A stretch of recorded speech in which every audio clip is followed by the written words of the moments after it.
Ya, target pemerintah membangun sektor maritim menjadi kiblat baru perekonomian berimbas mendongkrak kinerja saham berbasis sektor maritim seperti perikanan dan juga perkapalan. Harga saham yang semula tertidur lelap mendadak bangun menggeliat. Lantas bagaimana peluang dan prospek saham berbasis maritim tahun depan? Kita akan membahasnya bersama Mas Reza Priambada dari Wuri Korindo. Apa kabar Mas Reza? Terima kasih sudah hadir di Market Corner hari ini. Kalau kita lihat saham-saham berbasis maritim, dilihat dari pergerakan harganya belakangan sangat signifikan. Betul sekali, Mas. Apa yang harus dicermati sebetulnya, Mas Reza?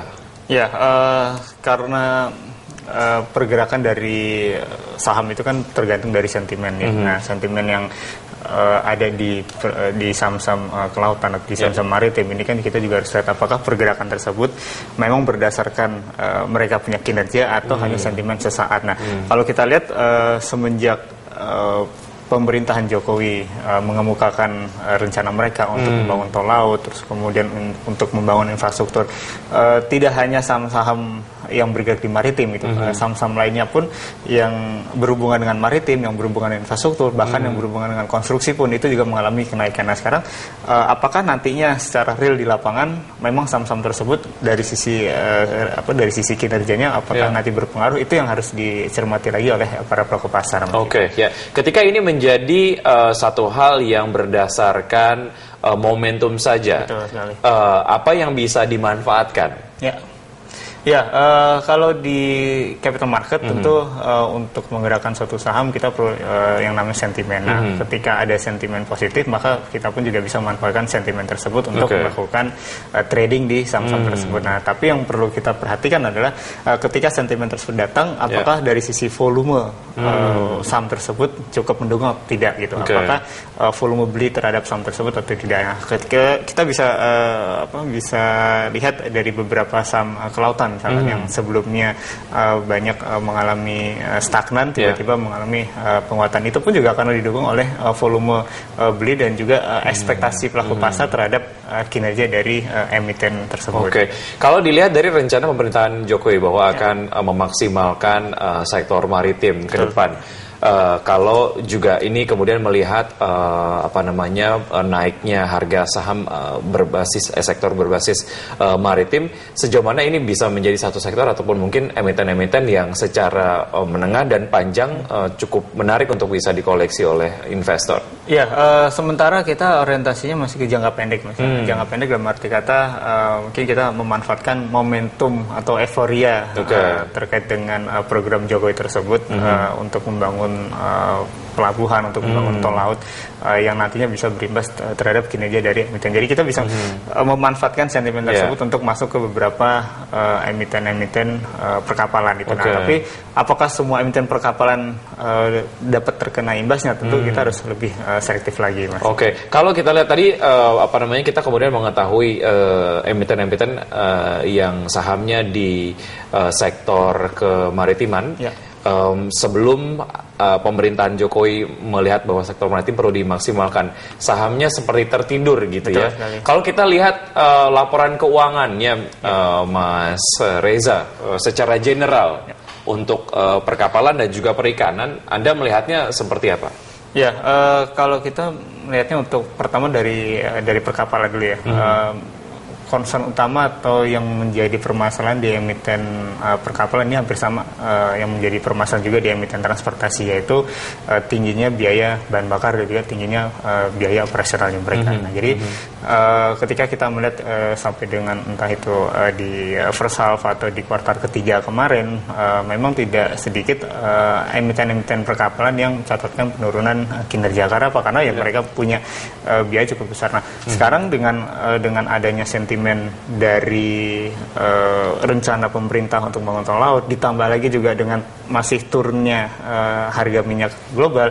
Nah, ini memberikan sentimen positif bagi kinerja para emiten tersebut, sehingga dari sisi pelaku pasar timbul persepsi bahwa nantinya ketika program Jokowi bisa terrealisasi, terus kemudian ditambah lagi dengan turunnya harga minyak global, maka ini akan memberikan stimulus atau akan memberikan sentimen positif bagi perbaikan kinerja emiten. Nah, jadi ketika di kuartal ketiga ada beberapa emiten perkapalan yang mencatatkan kinerja yang kurang baik. Nah, ini dengan adanya sentimen positif ini, tidaknya sentimen negatif dari kinerjanya mereka itu bisa tereduksi. Itulah yang menyebabkan walaupun kinerja di kuartal ketiga ada beberapa yang mengalami penurunan, tapi pergerakan harga sahamnya kan masih cukup positif gitu loh. Investor mulai tertarik untuk mengkoleksi saham-saham berbasis maritim, dan Anda memiliki data dari emiten-emiten yang bergerak di sektor perkapalan dan juga perikanan. Kita akan bahas beberapa gitu ya untuk meyakinkan investor.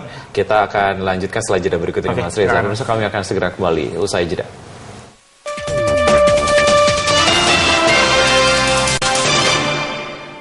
Ya, kembali di Dialog Market Corner, kita akan langsung menuju ke beberapa emiten di sektor perkapalan yang kemudian Mas Reza ini memiliki data fundamentalnya. Kita mulai dari PT Samudra Indonesia Tbk atau SMDR.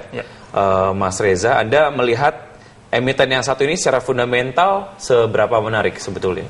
Ya, kalau kita lihat balik lagi ke kuartal ketiga kemarin, berdasarkan kinerja mereka, mereka kan mendapatkan pemasukan itu lebih besar dari pendapatan uang tambang justru ya. Sementara kalau kita kaitkan dengan kelautan, misalkan pendapatan dari kegiatan dengan terminal, forwarding, keagenan dan juga bisnis dari sewa kapal, itu porsi pendapatan mereka itu kurang lebih sekitar 30-40% ya, tapi yang lebih besar adalah dari pendapatan uang tambang. Nah, kenapa mereka cukup menarik di mata investor? Karena mereka secara pembukuan dari US dollar gitu. Jadi ketika tren dari US dollar saat ini sedang mengalami penguatan, maka timbul balik lagi ke masalah persepsi, persepsi di masyarakat atau di pelaku pasar.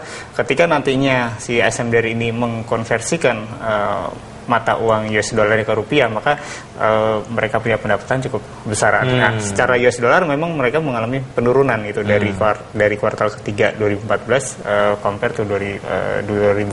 Tapi karena mereka menggunakan mata uang US dollar, itu yang membuat pelaku pasar mengapresiasi cukup positif ya mereka punya kinerja. Ya, dilihat dari perkembangan harga sahamnya juga ini setidaknya sampai dengan 4 Desember 2014 sudah ada di level 14.500 dibandingkan dengan 1 tahun sebelumnya yang hanya ada di level 3.000-an. Ini naiknya 383%. Kita ke satu saham yang returnnya bisa mencapai 907%. Mas Reza, dari harga 205 di 4 Desember 2013, kemudian di 4 Desember 2014 menjadi 2065. Ini adalah untuk TMAS atau PT Pelayaran Tempura Mas Tbk. Anda melihat emiten yang satu ini secara fundamental seperti apa, Mas Reza? Ya, untuk Tempuran Mas kurang lebih hampir sama seperti SMDR ya. Gitu. Mereka menerima pendapatan juga dalam mata uang US dollar, tapi ketika mereka submit, mereka punya laporan keuangan ke IDX, mereka sudah konversikan ke dalam rupiah. Jadi ketika mereka konversikan ke dalam rupiah, tentu mereka punya pendapatan itu cukup tinggi ya. Jadi untuk kuartal ketiga kemarin peningkatan yang terjadi cukup signifikan ya. Dari kuartal ketiga 2013 saat itu masih di 975 miliar. Saat ini di kuartal ketiga kemarin sudah tembus 1,1 triliun itu. Nah, ini juga merupakan konversi dari mereka punya mata uang US dollar ke rupiah. Nah, sementara porsi dari pendapatan mereka itu lebih besar ke jasa pelayaran. Nah, ini jasa pelayaran mulai dari entah itu sewa kapal atau pengantaran dari peti kemasnya itu sendiri. Ya, antara kedua emiten tadi yang kita bahas ada TMAS dan juga SMDR, yang Anda paling rekomendasikan secara fundamental baik mana, Mas Reza? Ya, kalau kita lihat dari likuiditasnya mereka, yang cukup liquid adalah Tempuran Mas ya itu. Dan selain itu juga kalau kita bandingkan dengan antara kedua saham tersebut, saham Tempuran Mas secara nominal juga masih cukup lebih rendah ya. Saat ini di Tempuran Mas diperdagangkan di level 2140. Kalau kita lihat di SMDR, SMDR kan sudah sekian kali lipatnya itu di level 11 ribuan ya. Jadi itu yang mungkin bagi pelaku pasar untuk melakukan spekulatif trading juga.